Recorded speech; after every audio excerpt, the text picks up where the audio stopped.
Hi Steadies! For today, i-showcase ko sa inyo ang aming super build, full build na Next Gen Ranger Raptor.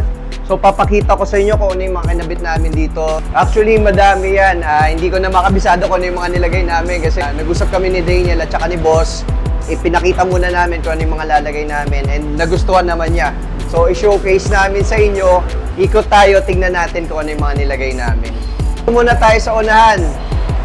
First, naglagay tayo ng GME antenna, rigid light, factor 55 na ultra hook, worn winch, hammer bumper, hammer atlas, then gray light, naglagay tayo ng gray light. So ayan, nakikita nyo, meron tayong rigid pods light, may cover na rin siya. Naglagay tayo ng 50-inch na rigid radiance na LED bar. Dito na tayo sa taas, so punta tayo sa ilalim. Naglagay kami ng king spring. Ang rims natin is fuel rims, fuel arc. Tires natin size 35 nito. Braid mud flap. Front runners na roof rack. 270 na tent.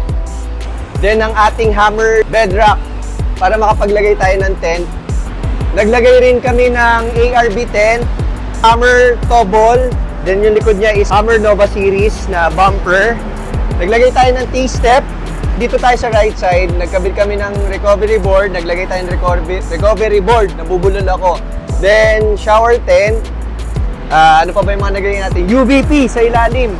Pakita namin sa inyo mamaya kung ano itsura ng UVP natin.